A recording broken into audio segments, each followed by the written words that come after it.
محمد یا رب صلی بسم اللہ الرحمن الرحیم۔ 15ویں پارے کا پہلا رکوع اور سورہ بنی اسرائیل کا پہلا رکوع آج میں انشاءاللہ شروع کروں گا۔ حسب معمول اس رکوع کا مختصر لفظی ترجمہ مختصر گرامر کے ساتھ، پھر انشاءاللہ اس کی تفسیر بیان ہوگی۔ بسم اللہ الرحمن الرحیم۔ سبحان الذی، پاک ہے وہ ذات، اسرا بعبدہ، اسرا یسری اسران کا معنی ہوتا ہے رات کو چلانا، اسرا بعبدہ جو اپنے بندے کو رات کو لے کر گیا، لیلن رات کو۔ تو اب چونکہ لیلن دوبارہ آخر میں آ رہا ہے نا، تو اس لیے ہم اسرا کا معنی کریں گے چلانا۔ اس کو صنعت تجرید کہتے ہیں، یعنی اسرا کے لفظ میں رات کا معنی نکال کے صرف چلانے کے معنی میں لے کر آئے اس کو۔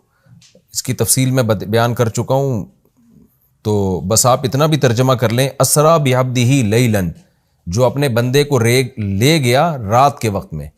لیلن میں تنوین ہے، یہ ایک بلاغت کا قاعدہ ہے کہ یہاں تنوین ہے تقلیل کے لیے، یعنی رات کے تھوڑے سے حصے میں۔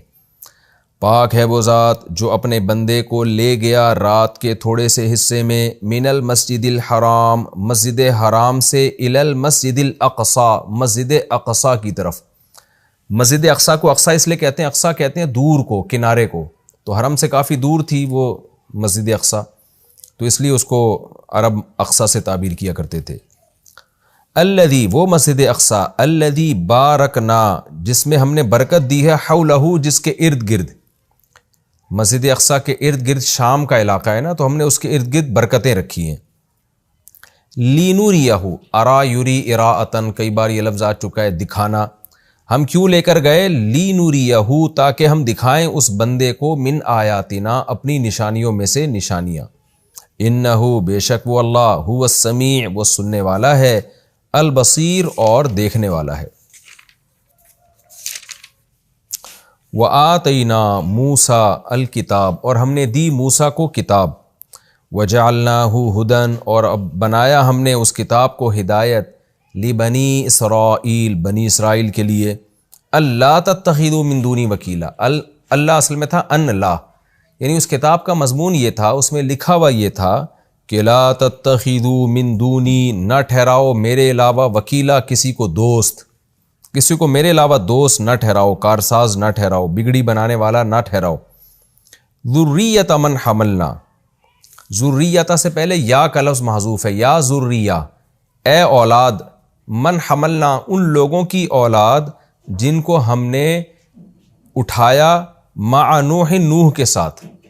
یعنی اللہ کہہ رہے ہیں کہ میں خطاب کر رہا ہوں ان لوگوں سے جو ان لوگوں کی اولاد ہیں جن کو ہم نے نوح کے ساتھ کشتی میں سوار کیا تھا۔ تو اے ان لوگوں کی اولادوں جن کو ہم نے نوح کے ساتھ کشتی میں سوار کیا تھا، ہم تم سے کہہ رہے ہیں یہ سب باتیں کہ ہم نے بنی اسرائیل کو کتاب دی اور ہم نے ان سے کہا کہ اللہ کے سوا کسی کو دوست نہ بناؤ۔ اے ان لوگوں کی اولادوں جن کو ہم نے نوح کے ساتھ کشتی میں سوار کیا، ہم تم سے مخاطب ہیں۔ انہ کانا، بے شک وہ نوح جو تھا، وہ تھا عبدن شکورا، بندہ شکر گزار۔ وقضینا الی بنی اسرائیل، اور ہم نے فیصلہ کر دیا تھا بنی اسرائیل کی طرف، یعنی بنی اسرائیل کو گویا ہم نے فیصلہ کر کے یہ بات بتا دی تھی، پچھلی آسمانی کتابوں میں لکھ دی تھی۔ وہ کیا فیصلہ تھا؟ بنی اسرائیل فی الکتاب، کتاب میں، یعنی فیصلہ صرف نہیں کیا تھا بلکہ وہ فیصلہ کتاب میں تھا، جو تورات ان کو دی گئی یا جو بھی آسمانی صحیفے تھے ان میں وہ فیصلہ تھا۔ وہ فیصلہ کیا تھا؟ لَتُفْسِدُنَّ فِي الْأَرْضِ، کہ تم ضرور بھی ضرور فساد میں چاہو گے زمین میں، مرتینی، 2 مرتبہ، وَلَتَعْلُنَّ، اور تم سرکشی کرو گے، عَلَا يَعْلُو، عُلُوًا کا معنی غالب آنا، سرکشی کرنا، اور تم ضرور بھی ضرور سرکشی کرو گے، عُلُوًا کبیرہ، بہت بڑی سرکشی۔ فَإِذَا جَاءَ، پس جب آ جائے، وعد اولاہما، یعنی ہم نے اس کے فیصلے میں یہ لکھ دیا تھا کہ جب آئے گا، اولا کہتے ہیں پہلے کو، ہما ان دونوں وعدوں میں سے پہلا وعدہ، یعنی ہم نے جو فیصلہ کر دیا تھا نا ان فیصلوں میں سے جب پہلا فیصلے کا وعدہ آ گیا، کیونکہ اللہ نے لکھ دیا تھا تو گویا وعدہ کر لیا نا کہ ایسا ہوگا، تو جب ان فیصلوں میں سے پہلے فیصلے کا وعدہ آ گیا، یعنی وعدے سے یہاں مراد جو بات اللہ نے کہی تھی اس کے پورا ہونے کا وقت آ گیا، اس کو وعدے سے تعبیر کیا گیا ہے۔ کہ جب ان دو فیصلوں میں سے پہلے فیصلے کے پورا ہونے کا وقت آ گیا تو اس کی صورت یہ ہوئی بعثنا علیکم عباد لنا، ہم نے بھیج دیے یعنی مسلط کر دیے تمہارے اوپر عباد لنا اپنے بندے، اولی باسن سخت لڑائی والے، شدیدن سخت لڑائی والے بندے ہم نے تم پر بھیج دیے یعنی تمہیں مارنے کے لیے۔ فجاسو، جاسا کا معنی ہوتا ہے گھس جانا، وہ گھس پڑے خلال الدیار، خلل کا معنی بیچ، الدیار دار کی جمع، دار گھروں کو کہتے ہیں، وہ گھروں کے بیچ میں گھس گئے وہ۔ وکان وعدن، اور یہ ایک ایسا وعدہ تھا، وعد سے یہاں مراد یہاں وہ وعدہ نہیں ہے جو ہم کرتے ہیں کہ آپ سے میرا پکا وعدہ کہ میں یہ کام کروں گا، یعنی فیصلہ۔ وکان وعدن، اور تھا ایک ایسا فیصلہ، مفعولہ جو ہو کے رہنا تھا، لہذا وہ ہو کے رہ گیا، کیونکہ ظاہر ہے اللہ نے جو فیصلہ کیا وہ تو ہو کے رہے گا نا۔ تفسیر میں انشاءاللہ اس کی ڈیٹیل آپ کو اچھی طرح سمجھ میں آئے گی۔ ثم رددنا، پھر ہم نے لوٹایا، لکم الکرہ، باری کو تمہارے لیے، علیہم ان کے خلاف، یعنی اب باری تمہاری تھی، تو پہلے تو تمہارے اوپر مسلط ہوئے، اب ہم نے تمہارے لیے باری کو لوٹایا، علیہم دشمنوں کے خلاف۔ وَأَمْدَدْنَاكُمْ، اور مدد کی ہم نے تمہاری، بِأَمْوَالٍ مالوں کے ذریعے، وَبَنِينَ اور بیٹوں کے ذریعے، وَجَعَلْنَاكُمْ اور بنا دیا ہم نے تم کو اکثرا، زیادہ، نفیرہ نفر کے اعتبار سے، افراد کے اعتبار سے، یعنی افرادی قوت بھی ہم نے تمہاری بڑھا دی۔ ان احسنتم، اگر تم اچھا کرو گے، احسنتم لانفسکم، تو تم اپنے ہی فائدے کے لیے اچھا کرو گے، یعنی یہ بات بھی اس فیصلے میں لکھی ہوئی تھی جو اللہ نے آسمانی کتابوں میں لکھ دیا تھا اور بنی اسرائیل کو بتا دیا تھا کہ اگر تم اچھا کرو گے تو اس کا فائدہ بھی تمہیں ہوگا۔ وَإِنْ أَسَأْتُمْ أَسَاءَ يُسِيءُ إِسَاءَةً، برا کرنا، اور اگر تم برا کرو گے فَلَهَا، تو پھر یہ اسی برائی کے لیے ہوگا، یعنی اس کا وہ بھی تمہارے خلاف، تمہارے اوپر ہی لوٹے گی وہ برائی، یعنی فَلَهَا کا مطلب فَلِأَنفُسِكُمْ، تو یہ بھی تمہارے ہی لیے ہوگی، یعنی برائی کا بھی بدلہ تمہیں ہی ملے گا۔ فَإِذَا جَاءَ وَعْدُ الْآخِرَةِ، پس جب آ جائے گا دوسرا وعدہ، یعنی اللہ نے دو فیصلے کیے تھے نا بنی اسرائیل کے، ایک تو دو باتیں تھیں کہ تم زمین میں فساد مچاؤ گے، دو مرتبہ فساد مچاؤ گے، تو یہ دو فیصلے تھے، تو جب ایک فیصلے کا وقت آیا تو اس کا کیا ہوا کہ اللہ نے لوگ مسلط کر دیے، اور اب کیا دوسرے فیصلے کا وقت آیا جب فَإِذَا جَاءَ وَعْدُ الْآخِرَةِ، جب آخرت والا نہیں پہلے کے مقابلے میں دوسرا والا فیصلے کا وقت آیا جس کا اللہ نے وعدہ کیا ہوا تھا، کیونکہ جو چیز لکھ دی جائے تقدیر میں وہ وعدے ہی کی طرح ہوتی ہے، تو اس کا نتیجہ کیا تھا؟ لِيَسُوءُ وُجُوهَكُمْ، تاکہ وہ بگاڑ دے تمہارے چہروں کو، ساء یسوء کا معنی بگاڑنا، وجوہکم تمہارے چہرے، یعنی جس کا نتیجہ یہ نکلنا تھا کہ تمہارے چہرے بگڑنے تھے، وَلِيَدْخُلُوا الْمَسْجِدَ، اور تاکہ تمہارے دشمن گھس جائیں مسجد میں، کما دخلوہ، جیسے وہ مسجد اقصی میں گھسے تھے، اول مرتين، پہلی مرتبہ، یعنی دوسرے وعدے کا نتیجہ بھی یہ نکلا کہ جیسے پہلی دفعہ تم پر دشمن کو مسلط کیا تو دوسرے وعدہ کا بھی یہی تھا کہ اس کا بھی رزلٹ یہ نکلا کہ جب دوسری دفعہ جو اللہ کا جو وعدہ تھا یعنی جو فیصلہ تھا، جب اس فیصلے کا وقت آیا ہے تاکہ لیسوء وجوہکم، تاکہ وہ لوگ تمہارے چہروں کو بگاڑ دیں، وہ لوگ سے مراد وہی دشمن ہیں جو یہودیوں کے دشمن تھے، وہ تمہارے چہروں کو بگاڑ دیں اور تاکہ وہ مسجد میں داخل ہو جائیں، کما دخلوہ اول مرہ، جیسے وہ پہلی مرتبہ میں داخل ہوئے تھے، وَلِيُتَبِّرُوا مَا، اور تباہ برباد کر دیں، مَا ہر اس چیز کو، عَلَو جس پر یہ غالب آ جائیں، عَلَا يَعْلُو کا معنی غالب آنا، تدبیرہ تباہ کر کے۔ دوبارہ میں آسان ترجمہ کر دیتا ہوں کہ اللہ نے جو فیصلہ کیا تھا اس میں لکھا ہوا تھا کہ فَإِذَا جَاءَ وَعْدُ الْآخِرَةِ، جب دوسرا وقت مقرر آئے گا جس کا اللہ نے فیصلہ کر دیا ہے، اس کی میعاد یعنی اس کا ٹائم جب آئے گا تو اس کا نتیجہ کیا نکلے گا کہ لیسوء وجوہکم، تاکہ یہ تمہارے دشمن تمہارے چہروں کو بگاڑ دیں، وَلِيَدْخُلُوا الْمَسْجِدَ، اور تاکہ یہ مسجد میں داخل ہو جائیں، کما دخلوہ اول مرہ، جیسے وہ پہلی مرتبہ میں داخل ہوئے تھے، وَلِيُتَبِّرُوا مَا عَلَوْا، اور ہر اس چیز کو تباہ و برباد کر دیں جس پر ان کا غلبہ ہو، تدبیرہ بالکل تباہ و برباد۔ عَسَىٰ رَبُّكُمْ أَن يَرْحَمَكُمْ، امید ہے کہ تمہارا رب تم پر رحم کرے، وَإِنْ عُدْتُمْ عُدْنَا، اور اگر تم لوٹے، عاد یعود عودن کا معنی ہوتا ہے لوٹنا، عودتم اصل میں تھا عودتم ضربتم کی طرح، اور عدنا اصل میں تھا عودنا ضربنا کی طرح، اور اگر تم دوبارہ لوٹے یعنی تم نے دوبارہ وہی حرکتیں کی جو پہلے کی تھیں، عدنا، تو ہم بھی دوبارہ لوٹیں گے، یعنی ہم بھی وہی سزا تمہیں تو دوبارہ دیں گے جو پہلے دے چکے تھے ہم تمہیں۔ وجعلنا جہنم للکافرین حصیرا، اور ہم نے بنایا ہے جہنم کو کافروں کے لیے حصر کہتے ہیں محاصرہ نہیں ہوتا، یعنی قید خانہ، اور ہم نے بنایا ہے جہنم کو کافروں کے لیے قید خانہ۔ ان ھذا القرآن، بے شک یہ قرآن، یہدی ہدایت دیتا ہے، رہنمائی کرتا ہے، للتی یعنی للطریقۃ التی، اس راستے کی طرف، ہی اقوم جو بالکل سیدھا راستہ ہے، ویبشر المؤمنین، اور مومنین کو خوشخبری دیتا ہے، الذین وہ مومنین، یعملون الصالحات جو نیک اعمال کرتے ہیں، انہیں کیا خوشخبری دیتا ہے، ان لہم اجرا کبیرا، کہ بے شک ہے ان کے لیے بہت بڑا اجر، وان الذین، اور یہ بھی بتاتا ہے کہ وہ لوگ الذین لا یؤمنون بالآخرہ جو آخرت پر ایمان نہیں رکھتے، اعتدنا ہم نے تیار کر رکھا ہے ان کے لیے عذابا علیما دردناک عذاب۔ یہ جناب اس کا مختصر لفظی ترجمہ مختصر گرامر کے ساتھ مکمل ہوا۔ اب ہم انشاءاللہ سورہ بنی اسرائیل کے پہلے رکوع کی تفسیر کی طرف چلتے ہیں۔ سبحان الذی اسری بعبدہ لیلا، پاک ہے وہ ذات جو اپنے بندے کو رات کے تھوڑے سے حصے میں لے گیا مسجد حرام سے مسجد اقصیٰ کی طرف، وہ مسجد اقصیٰ جس کے ارد گرد ہم نے برکتیں رکھی ہیں۔ اس میں معراج کے واقعے کا تذکرہ ہے۔ رسول اللہ صلی اللہ علیہ وسلم کو نبوت ملنے کے بعد اور ہجرت سے پہلے رات میں جبریل علیہ السلام آئے۔ احادیث میں یہ مضمون بہت واضح ہے، قرآن میں بہت اجمال ہے، ڈیٹیل نہیں ہے۔ احادیث میں بخاری مسلم کی صحیح احادیث ہیں، بہت کثیر روایات ہیں جن میں بہت ڈیٹیل کے ساتھ اللہ نے، نبی صلی اللہ علیہ وسلم نے اس مضمون کو بیان کیا، اور قرآن میں اجمالی بیان ہوا ہے۔ اور احادیث میں جو ہمیں واقعہ ملتا ہے اس کا خلاصہ یہ ہے کہ رات کے تھوڑے سے حصے میں ایک معجزہ ظاہر ہوا۔ اللہ تعالیٰ نے اپنے حبیب صلی اللہ علیہ وسلم کو رات کے تھوڑے سے حصے میں براق پر بٹھایا، براق جو خچر کو کہتے ہیں عربی میں، اور وہ بجلی کی تیزی کے ساتھ اس نے سفر کیا۔ مسجد حرام سے راتوں رات وہ لے کر گیا مسجد اقصیٰ۔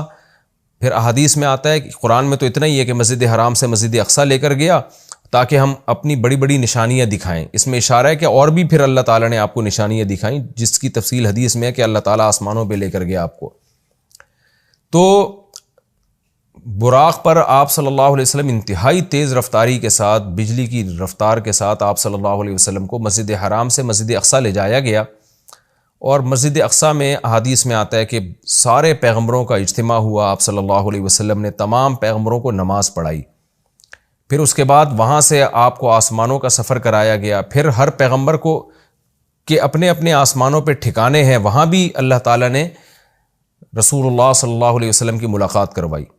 احادیث میں آتا ہے آپ صلی اللہ علیہ وسلم موسیٰ علیہ السلام سے ملے، اور آپ نے موسیٰ علیہ السلام کا حلیہ بیان کیا۔ آپ صلی اللہ علیہ وسلم یوسف علیہ السلام سے ملے، اور آپ نے فرمایا کہ میں جب ملا تو میں نے دیکھا کہ آدھی دنیا کا، یعنی اس دنیا میں جتنا حسن ہے اکیلا آدھا اللہ نے یوسف علیہ السلام کو دیا ہے۔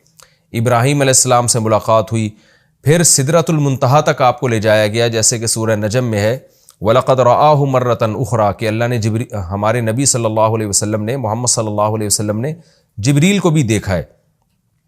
ایک تو افق اعلیٰ میں دیکھا ہے، اور ایک اور دفعہ بھی دیکھا ہے عند سدرۃ المنتہا، سدرہ منتہا پر۔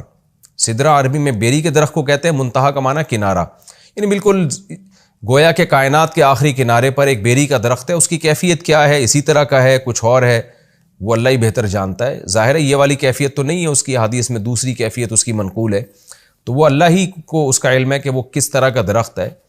اس کو بیری سے تعبیر کیا گیا، اس کی وجہ کیا ہے، یہ ساری باتیں غیب کا علم ہے جن کو اللہ کے سوا اس کی پوری حقیقت کوئی نہیں جانتا۔ ہمیں جتنا بتایا گیا ہے ہم اس پر ایمان رکھتے ہیں۔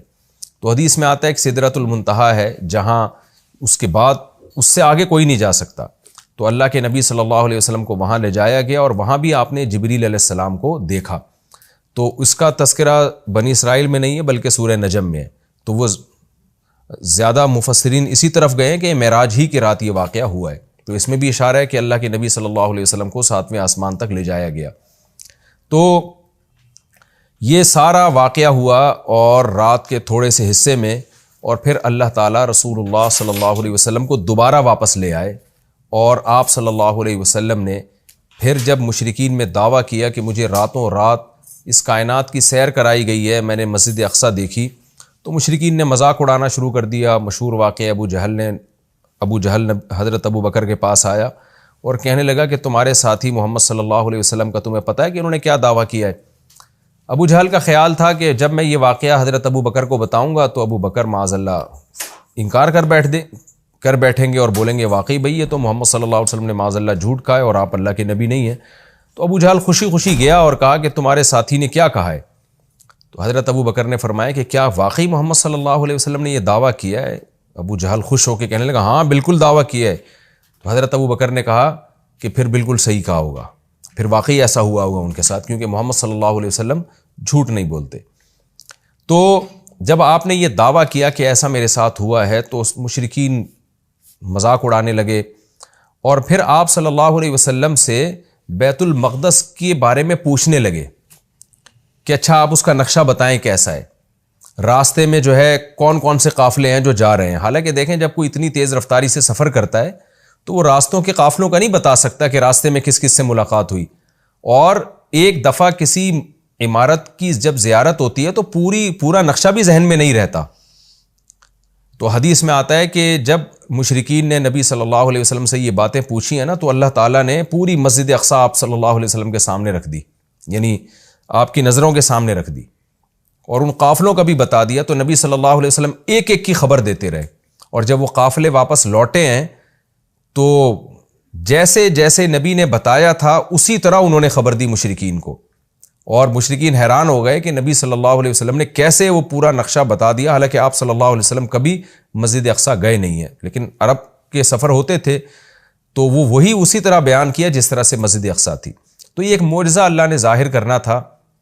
اس میں بہت ساری حکمتیں تھیں اور اس میں بہت سارے مضامین ہیں. سب سے پہلا سوال اس میں عام طور پر کیا جاتا ہے کہ اللہ کے حبیب صلی اللہ علیہ وسلم نے اللہ کی زیارت معراج کی رات کی یا نہیں کی. اس بارے میں دونوں طرف روایات ہیں، کوئی مضبوط بات ہمیں اس بارے میں ملتی نہیں ہے کہ زیارت ہوئی یا جن احادیث میں آتا ہے کہ زیارت کی وہ قابل تعویل ہیں اور بعض روایتوں میں صراحتاً نفی ہے. اس لیے اس بارے میں کوئی بھی شخص کوئی بھی نظریہ رکھ لے تو رکھ سکتا ہے. میرا اپنا رجحان یہ ہے کہ کسی مضبوط دلیل سے یہ ثابت ہوتا نہیں ہے کہ ہمارے حبیب صلی اللہ علیہ وسلم نے اس رات میں واقعی اللہ کی زیارت کی ہے. کوئی مضبوط روایت نہیں ہے اور جو نفی کی روایتیں ہیں وہ زیادہ مضبوط ہیں، واللہ عالم. دوسرا یہ کہ اس میں حکمت کیا تھی؟ تو پہلی حکمت تو یہی تھی کہ نبی کا ایک معجزہ ظاہر کرنا تاکہ عربوں کو آپ کی نبوت پہ یقین آئے معجزات کے ذریعے. دوسری ایک بہت بڑی حکمت علماء نے یہ بیان کی ہے کہ اللہ تعالیٰ کیونکہ نبی صلی اللہ علیہ وسلم کو آخری نبی اور سب سے افضل نبی بنایا تو آپ کے ساتھ ایک ایسا معجزہ ظاہر کیا گیا کہ جس سے آپ کا مقام تمام پیغمبروں سے بلند ہونا ثابت ہو جائے. اب دیکھیں اللہ کے حبیب صلی اللہ علیہ وسلم تو مسجد اقصیٰ سفر کر ہی نہیں، بہت مشکل تھا آپ کے لیے وہاں تک سفر کرنا، جبکہ مسجد اقصیٰ زیادہ تر پیغمبروں کا قبلہ رہا ہے. تو اتنی مقدس سرزمین سے اللہ تعالیٰ اپنے حبیب صلی اللہ علیہ وسلم کو اس کی برکتوں سے کیسے محروم کر سکتے تھے؟ تو اللہ تعالیٰ کی حکمت نے یہ تقاضا کیا کہ وہ سرزمین جو موسیٰ کلیم اللہ کا قبلہ رہی ہے، جو ابراہیم علیہ السلام جہاں نماز پڑھا کرتے تھے، جہاں یعقوب علیہ السلام، اسماعیل علیہ السلام، اسحاق علیہ السلام اور عیسیٰ علیہ السلام یہ سارے پیغمبر گزرے، تو اس زمین کی برکت نبی صلی اللہ علیہ وسلم بھی حاصل کریں. ایک تو یہ، اور دوسرا اس زمین کو پیغمبر کی برکت بھی ملے، یعنی اس زمین کی فضیلت میں اور اضافہ ہو کہ اتنے سارے پیغمبر یہاں آئے ہیں تو یہ کیسے ہو سکتا ہے کہ محمد صلی اللہ علیہ وسلم کے قدم یہاں نہ ہوں، تاکہ اس بیت المقدس کی فضیلت اور زیادہ بڑھ جائے. یہ نہ کہا جا سکے کہ یہ جگہ تمام پیغمبر تو آئے مگر محمد صلی اللہ علیہ وسلم نہیں آئے. تو اللہ نے اس جگہ کو بھی مزید برکتیں دیں اور محمد صلی اللہ علیہ وسلم کی برکتوں میں بھی اللہ نے اضافہ کیا تاکہ آپ کی فضیلت ثابت ہو جائے. دوسرا یہ کہ وہاں جا کے تمام پیغمبروں کی امامت کروائی گئی ہے، اس سے بھی پیغمبر صلی اللہ علیہ وسلم کی فضیلت کو ثابت کرنا مقصد تھا کہ کیونکہ امام سب سے افضل کو بنایا جاتا ہے. تو آدم علیہ السلام سے لے کر حضرت عیسیٰ روح اللہ تک تمام پیغمبروں کو نبی کی قیادت میں نماز پڑھوائی گئی، نبی کی امامت میں، تاکہ پریکٹیکلی پیغمبر صلی اللہ علیہ وسلم کی امامت ثابت ہو. اور یہ بات، یہ مضمون بتا دیا جائے کہ محمد صلی اللہ علیہ وسلم کے دنیا میں آنے کے بعد اب امامت یہ پیغمبر صلی اللہ علیہ وسلم کا حق ہے. جیسے کہ حدیث میں آتا ہے لو کان موسیٰ حیا لما وسعہ الا اتباعی، کہ اگر موسیٰ بھی زندہ ہوں تو میری اتباع کے بغیر چارہ نہیں ہے. تبھی حضرت عیسیٰ بھی قرب قیامت میں آئیں گے نا تو آپ صلی اللہ علیہ وسلم ہی کو وہ فالو کریں گے.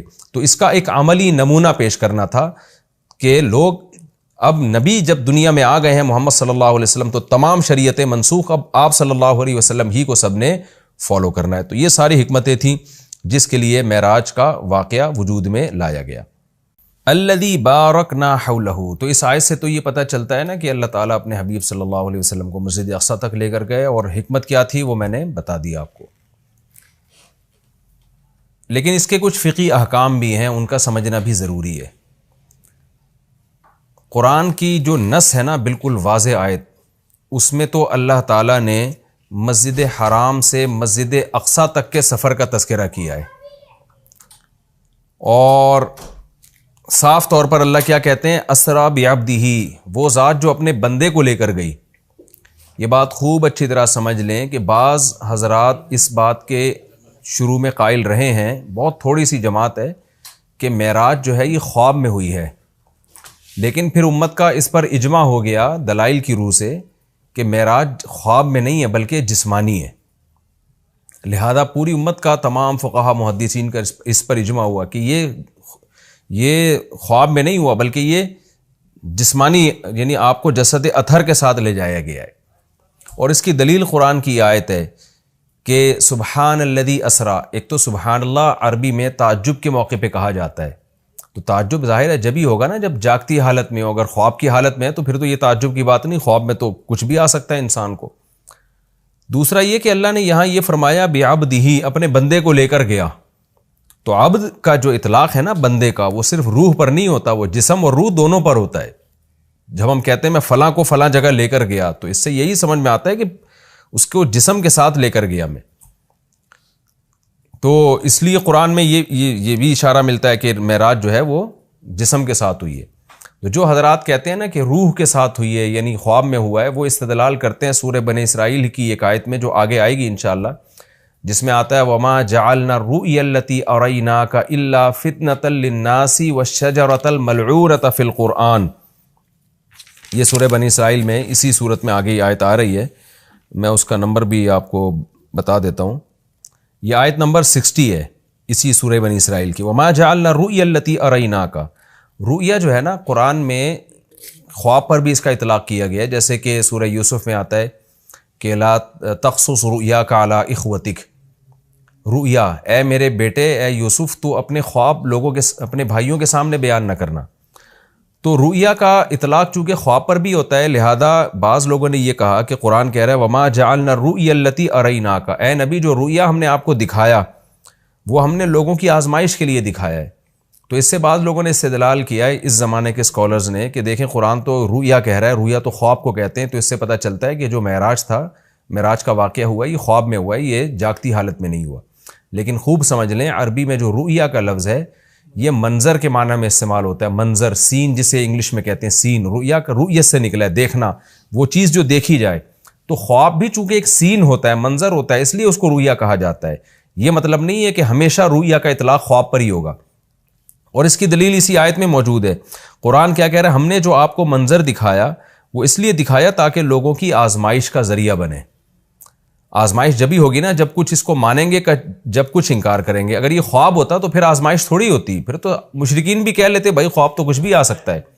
اور آگے قرآن کیا کہہ رہا ہے وَالشَّجَرَةَ الْمَلْعُونَةَ فِي الْقُرْآنِ. اسی طرح وہ درخت جو ملعون درخت ہے جس کو شجرہ زقوم کہا گیا ہے، وہ بھی ہم نے ایک لوگوں کے لیے آزمائش بنایا ہے. کیونکہ جب مشرکین مکہ کو بتایا گیا کہ کڑوا درخت ہے جہنم میں تو فوراً انہوں نے کہا کہ درخت تو آگ میں اگ ہی نہیں سکتا، یہ تو پاسبل ہی نہیں ہے. تو اللہ نے اس کا جواب دیا کہ وہ جہنم کی جڑ، اس کی جو جڑیں ہیں وہ جہنم کی تہ میں ہیں. اور پھر اللہ نے بتایا کہ ہم نے وہ درخت اس لیے پیدا کیا ہے تاکہ یہ جو لوگ ہیں، جو مادہ پرست لوگ ہیں، یہ خدا کی قدرت کا انکار کریں اور یہ انکار کریں کہ کہیں کہ درخت آگ میں نہیں پیدا ہو سکتا، جبکہ اللہ تو سب کچھ کر سکتا ہے. تو اب دیکھیں قرآن کیا کہہ رہا ہے کہ ہم نے جو ملعون درخت ہے وہ بھی لوگوں کے لیے فتنہ بنایا. کیا مطلب؟ اسباب کی دنیا میں وہ بھی پاسبل نہیں ہے کہ ایسا ہو، تبھی تو فتنہ ہے، تبھی تو آزمائش ہے. ایمان والے اس درخت کے وجود کے قائل ہوں گے، اور احمق اور بیوقوف جو خدا کی قدرت کا انکار کرتے ہیں وہ انہیں اس کی کوئی سائنسی لاجک سمجھ میں نہیں آئے گی تو وہ انکار کر دیں گے. تو اب قرآن نے معراج کے واقعے کو اور جو زقوم کا درخت ہے آیت نمبر 60 سورہ بنی اسرائیل کی آیت نمبر 60 جی ہاں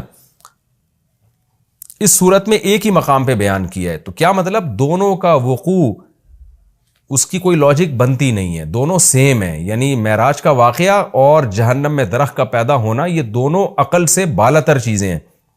لہذا جو خدائی قدرت کے قائل ہیں وہ اس کا اقرار کریں گے, جو خدائی قدرت کے قائل نہیں ہیں وہ ان دونوں واقعات کا انکار کر دیں گے. تو اس سے بھی پتہ چلتا ہے کہ معراج جسم کے ساتھ ہوئی ہے, کیونکہ اگر اس کو خواب میں مان لیا جائے تو پھر یہ اس کی کوئی سائنسی دلیل دینے کی ہمیں ضرورت نہیں رہتی, کیونکہ خواب میں انسان کچھ بھی کر سکتا ہے, سب کچھ ہو سکتا ہے خواب میں اس کے ساتھ.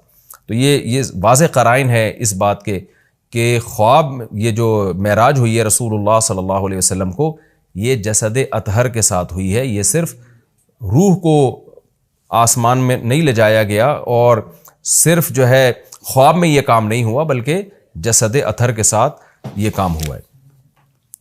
اور حضرت عائشہ رضی اللہ تعالی عنہ سے ایک روایت ہے جس میں آتا ہے کہ رسول اللہ صلی اللہ علیہ وسلم کا جسد اطہر ما فقیدہ, اس طرح کے الفاظ ہے, صحیح حدیث ہے کہ وہ گم نہیں پایا گیا.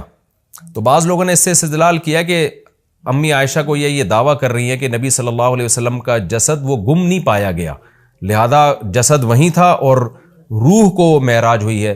تو یہ خوب سمجھ لیں حضرت عائشہ کے کلام کا یہ مفہوم نہیں ہے. حضرت عائشہ کے کلام کا وہی مفہوم لیا جائے گا نا دیگر احادیث سے ثابت ہوتا ہے. تو مطلب یہ ہے کہ اتنی تھوڑی دیر کے لیے وہ جسم بستر سے غائب ہوا ہے کہ گم نہیں پایا گیا, یعنی کسی نے آپ کو تلاش کرنے کی کوشش نہیں کی. ورنہ اتنا بڑا واقعہ ہو کہ آپ مسجد اقصیٰ میں جا رہے ہیں اور ساتوں آسمانوں کی آپ کو سیر کرائی جا رہی ہے, تو اشکال ہوتا ہے نا کہ پھر تو جسم آپ کا غائب ہونا چاہیے تھا. لوگ تلاش کرتے کہ بھئی رسول اللہ صلی اللہ علیہ وسلم تو یہاں تھے, اب گئے کہاں اتنے ٹائم کے لیے. تو اتنا تھوڑے عرصے میں یہ آنن فانن بجلی کی رفتار کے ساتھ ہوا ہے کہ رسول اللہ صلی اللہ علیہ وسلم کو تلاش کرنے کی کوشش نہیں کی گئی. ایک سیکنڈ کے بھی ہو سکتا ہے, ہزارویں حصے کے اندر یہ کام ہوا. اب رہا یہ مسئلہ کہ یہ کام سیکنڈ کے ہزارویں حصے میں ہو کیسے گیا. جب اتنے واقعات ہوئے, مسجد اقصیٰ میں آپ گئے, اتنا لمبا سفر, پھر وہاں اپنے پیغمبروں کو نماز پڑھائی, پھر وہاں سے آپ کو آسمانوں کی سیر کرائی گئی, مختلف آسمانوں پہ دوبارہ سے مختلف پیغمبروں سے ملاقات ہوئی, اور یہ سارا واقعہ ہونے کے بعد دوبارہ براق پہ بجلی کی رفتار کے ساتھ آپ کو لایا گیا, اور پھر آسمان میں آکسیجن کہاں تھی, اور ایک تیز اتنی اسپیڈ کے ساتھ چلے گی وہ تو ہوا میں رگڑ کھا کے جو ہے ہلاک ہو جائے گی, جیسے کہ وہ خچر تھا یا جو براق تھا. تو یہ ساری چیزیں کیسے ممکن ہیں؟ تو ان تمام باتوں کا جواب اللہ نے سبحان الذی میں دے دیا کہ سبحان الذی وہ ذات ہر عیب سے پاک ہے جس نے یہ کام کیا. کیا مطلب؟ یہ انسانوں کے لیے ناممکن ہے, اللہ کے لیے ناممکن نہیں ہے, کیونکہ اللہ تعالیٰ عیب سے پاک ہے, اور عاجز ہونا, کسی کام کو نہ کر سکنا, یہ بھی ایک عیب ہے. تو یہ عیب انسانوں میں پایا جاتا ہے, یہ اللہ میں نہیں پایا جاتا. اسی لیے بار بار یہ بات کہی جاتی ہے کہ معجزہ یا کرامت یہ اللہ کی قدرت کی دلیل ہوتی ہے, یہ پیغمبر کی یا انسانوں کی قدرت کی دلیل نہیں ہوتی, یا بزرگوں کی قدرت کی دلیل نہیں ہوتی, یہ اللہ کی قدرت کی دلیل ہے. تو اللہ سب کچھ کر سکتا ہے. اور اس میں ایک علمی نقطہ مفسرین نے بہت زبردست بھی بیان کیا کہ دیکھیں اللہ نے محمد صلی اللہ علیہ وسلم کے لیے عبد کا لفظ استعمال کیا اور اپنے لیے سبحان اللہ کا لفظ استعمال کیا. یعنی یہ بتا دیا کہ معراج کا واقعہ جو وقوع میں آیا ہے اس سے محمد صلی اللہ علیہ وسلم کا عبد ہونا اس میں کمی نہیں ہوئی, بلکہ آپ تو اللہ کے غلام ہیں, عبد ہیں. تو یہ آپ کی طاقت اور قدرت کی دلیل نہیں ہے, کیونکہ آپ تو غلام ہیں, عبد ہیں, سارے انسان اللہ کے عبد ہیں. تو یہ اللہ کی قدرت کی دلیل ہے. تو یہ بھی ایک اہم پوائنٹ کی بات ہے کہ اس میں کوئی شرک نہ کرنا شروع کر دے اور یوں نہ کہے کہ محمد صلی اللہ علیہ وسلم اتنے طاقتور ہیں کہ رات کے تھوڑے سے حصے میں وہ بیت المقدس بھی چلے گئے اور ساتوں آسمانوں کی سیر بھی کر کے آ گئے, تو کوئی محمد صلی اللہ علیہ وسلم کی عبادت نہ شروع کر دے. تو اس لیے اللہ نے بتا دیا کہ بھائی یہ سبحان اللہ, اللہ ہر عیب سے پاک ہے, محمد صلی اللہ علیہ وسلم تو عبد ہیں, عبد ہی رہیں گے. اللہ نے آپ کو عبد بنایا, تو عبد کی عبادت نہیں ہوتی, عبادت معبود کی ہوتی ہے. اب میں آگے چلتا ہوں. میں نے مختصر معراج کا واقعہ بیان کیا, باقی معراج کس رات کو ہوئی خوب سمجھ لیں, اس بارے میں کوئی مستند روایت موجود نہیں ہے. یعنی اس کی اسپیسیفک تاریخ کہ کس تاریخ کو یہ واقعہ وجود میں آئے, 27 رجب لوگوں نے خود گڑی ہوئی ہے, اس پر کوئی صحیح حدیث موجود نہیں ہے. تو ہمیں بس اتنا ایمان ہے کہ معراج کا واقعہ ہوا ہے. اچھا, نبی صلی اللہ علیہ وسلم کے مسجد حرام سے مسجد اقصیٰ تک جانے کے عمل کو اسراء کہا جاتا ہے، اور مسجد اقصیٰ سے ساتویں آسمان تک جانے کے عمل کو معراج کہا جاتا ہے۔ یہ بھی ایک ٹرم خوب اچھی طرح سے آپ سمجھ لیں۔ تو اسراء کا عمل اور معراج کا عمل، اور علماء نے یہ کہا ہے، یہ مسئلہ بیان کیا ہے کہ جو مسجد اقصیٰ تک جانے کا بھی انکار کرے گا وہ کافر ہو جائے گا، کیونکہ قرآن کی صریح آیت موجود ہے۔ اور جو آسمانوں پہ جانے کا انکار کرے گا تو اگر وہ کوئی تعویل کر رہا ہے احادیث کی یا خبر واحد ہونے کی وجہ سے تو وہ گمراہ ہوگا، کافر نہیں ہوگا۔ لیکن جو ضد اور ہٹ دھرمی میں انکار کر رہا ہے صرف نبی صلی اللہ علیہ وسلم کی بات کو غلط قرار دے کر، تو پھر وہ بھی کافر ہو جائے گا۔ تو اس لیے معراج کا یعنی مسجد حرام سے مسجد اقصیٰ تک جانے کا تو قرآن میں چونکہ صراحتاً ذکر ہے، اس کا انکار تو بالکل قرآن کا انکار کہلائے گا۔ اور جو احادیث کا انکار کرتا ہے تو اگر کوئی تعویل کرتا ہے تو گمراہ کہلائے گا، تعویل نہیں کرتا تو پھر وہ بھی کافر کہلائے گا۔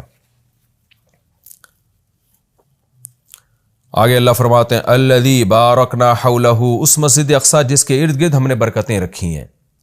ارد گرد چونکہ سرزمین شام ہے تو اس میں اللہ نے برکتیں رکھیں، دنیاوی برکتیں بھی رکھی ہیں اور روحانی برکتیں بھی۔ روحانی برکتیں یہ ہیں کہ جتنے پیغمبر اس سرزمین میں آئے کسی دوسری زمین میں نہیں آئے، اور جتنے پیغمبروں کی وہاں قبریں ہیں سرزمین شام میں اور بیت المقدس میں، اتنی قبریں پیغمبروں کی کہیں نہیں ہیں، کسی اور جگہ پہ اتنی قبریں نہیں ہیں۔ اور دنیاوی برکتیں کیا ہیں کہ وہاں کی پیداوار، وہاں کی ہوا وہ بہت صحت کے لیے مفید ہے۔ انار، وہاں کا زیتون، وہاں کی انجیر، یہ سارے ایسے برکت والے پھل اللہ وہاں پیدا کرتا ہے، اور بہت وافر مقدار میں۔ میں ترکی کے میں شام کے بارڈر تک گیا ہوں۔ پہلے تو شام کا علاقہ بہت وسیع تھا، تو یہ تو اب جو شام ہے یہ تو تھوڑا سا رہ گیا ہے۔ نبی صلی اللہ علیہ وسلم کے دور کا جو شام ہے وہ تو بہت وسیع رقبہ تھا۔ تو وہ ترکی کے بارڈر پہ جب آپ جاتے ہیں اور شام کی سرزمین ملتی ہے تو آپ کو اندازہ ہوتا ہے وہاں کی ہوا میں ایک خاص قسم کی ایک محسوس ہوتا ہے انسان کو اپنی صحت، اور ایک خاص قسم کی خوشبو محسوس ہوتی ہے۔ اور زیتون بہت کثرت سے پیدا ہوتا ہے، انجیر بہت کثرت سے پیدا ہوتا ہے، انار بہت کثرت سے پیدا ہوتا ہے۔ وہاں کے لوگوں کی صحتیں، ان کے چہروں کی فریشنس وہ صاف بتا رہی ہوتی ہے کہ اللہ نے زمین میں جسمانی برکتیں بھی بہت زیادہ رکھی ہیں۔ اور علماء نے لکھا ہے کہ اللہ نے جب یہ بتایا نا کہ مسجد اقصیٰ کے ارد گرد برکتیں، تو اس سے خود بخود یہ ثابت ہوتا ہے کہ جس مسجد کے مبارک ہونے کی وجہ سے اس کے ارد گرد اتنی برکتیں ہیں تو خود اس مسجد میں کتنی برکتیں ہوں گی۔ تو وہ مسجد بہت زیادہ برکت والی ہے۔ تبھی حدیث میں آتا ہے کہ جو مسجد حرام میں نماز پڑھتا ہے اسے 1,00,000 نمازوں کا ثواب ملتا ہے، اور جو مسجد اقصیٰ اور مسجد نبوی میں نماز پڑھتا ہے اسے 1,000، اور بعض روایات میں آتا ہے مسجد اقصیٰ میں 50,000 اور مسجد نبوی میں 1,000۔ اور یہ بھی رسول اللہ صلی اللہ علیہ وسلم کی صحیح حدیث ہے، لا تشد الرحال الا الى 3 مساجد، کہ سفر کیا جائے گا صرف 3 مسجدوں کی طرف۔ کیا مطلب؟ وہ سفر جو بنیت عبادت ہو، بنیت عبادت یعنی 3 مسجدیں ایسی ہیں جن کی طرف سفر کر کے ان مسجدوں کی زیارت کرنا ہی عبادت ہے۔ ویسے تو کوئی بھی مسجد ہو آپ ویسے دیکھنے کے لیے چلے جائیں، اس کو سفر کر کے بھی انسان جا سکتا ہے ویسے ہی دیکھنے کے لیے، بھئی مسجد کیسی بنی ہے، خوبصورت ہے یا نہیں، لیکن علی وجہ تقرب یعنی وہ سفر جو بطور عبادت کے ہوگا، ان میں صرف 3 مسجدیں ایسی ہیں جن کی طرف زیارت کے لیے سے جانا ہی بذات خود شریعت میں مقصود ہے اور ایک عبادت ہے، اور ان میں جا کے نماز پڑھنے کی اضافی بہت زیادہ فضیلت ہے۔ تو وہ 3 مسجدیں ہیں، آپ نے فرمایا ایک مسجد حرام، ایک مسجد اقصیٰ اور ایک مسجد نبوی۔ تبھی مسلمان جب تک مسجد اقصیٰ آزاد نہیں تھی تو مسلمان مسجد اقصیٰ بھی سفر کر کے جایا کرتے تھے، مسجد حرام بھی، اور مسجد نبوی تک تو الحمدللہ اب بھی جاتے ہیں۔ اور اللہ سے ہم دعا کرتے ہیں کہ اللہ تعالیٰ مسجد اقصیٰ کو دوبارہ آزاد کرائے تاکہ ہمیں بھی وہاں جا کے نماز نصیب ہو اور مسجد اقصیٰ کی ہمیں بھی زیارت نصیب ہو۔ یہ ہر مسلمان کی تمنا ہے، اور بہت سے لوگوں کو اللہ نے یہ توفیق دی ہے، وہاں جاتے ہیں، اور بہت سے لوگ اس زیارت سے محروم ہیں۔ تو ہم یہ دعا کرتے ہیں کہ اللہ تعالیٰ وہ مبارک مسجد جس کی طرف اللہ اپنے حبیب صلی اللہ علیہ وسلم کو معجزاتی طور پر لے کر گیا، اور خاص طور پر ہمارے حبیب صلی اللہ علیہ وسلم کو وہاں نماز پڑھوائی گئی معجزاتی طور پر، تو اللہ ہمیں بھی اس مقدس سرزمین کی زیارت کی توفیق نصیب فرمائے اور ہمارے لیے آسان فرمائے۔ آگے اللہ فرماتے ہیں لِنُرِيَهُ مِنْ آیاتنا، ہم نے یہ سفر اس لیے کرایا تاکہ ہم محمد صلی اللہ علیہ وسلم کو اپنی نشانیوں میں سے کچھ نشانیاں دکھائیں۔ وہ نشانیاں یہی ہیں کہ جو معراج کی رات آپ کو دکھائی گئیں، پیغمبروں کی زیارت کروائی گئی، جنت جہنم دکھائی گئی، تو یہ ساری بڑی بڑی نشانیاں تھیں۔ خود معراج خود ایک بڑی نشانی ہے۔ إِنَّهُ هُوَ السَّمِيعُ الْبَصِيرُ، اللہ تعالیٰ خوب سننے والا اور دیکھنے والا ہے. یعنی انسان تو محتاج ہے کہ جب تک اسے سنایا نہ جائے وہ سن نہیں سکتا، دکھایا نہ جائے وہ دیکھ نہیں سکتا. تو پیغمبر صلی اللہ علیہ وسلم بھی خود سے نشانیاں نہیں دیکھ سکتے، اللہ نے دکھائیں، اللہ نے سنائی. لیکن اللہ وہ ذات ہے جو سمیع بھی ہے اور بصیر بھی، اسے وہ ہر وقت ہر چیز کو دیکھ بھی رہا ہے اور ہر وقت ہر چیز کو سن بھی رہا ہے. آگے اللہ تعالیٰ ارشاد فرماتے ہیں وَآتَيْنَا مُوسَى الْكِتاب. یہ پیغمبروں کا سلسلہ نیا نہیں ہے، پرانا ہے. ہم نے محمد صلی اللہ علیہ وسلم کو جیسے کتاب دی ہے اور محمد صلی اللہ علیہ وسلم کو نشانیاں دکھا رہے ہیں، تو آپ سے پہلے موسیٰ علیہ السلام کو بھی ہم کتاب دے چکے ہیں. اور بیت المقدس کا تذکرہ ہے نا، تو یہودی بیت المقدس پہ ہمیشہ سے دعویٰ کرتے رہے کہ بیت المقدس تو ہمارا ہے اور اس میں تو ہمارے پیغمبر مدفون ہیں.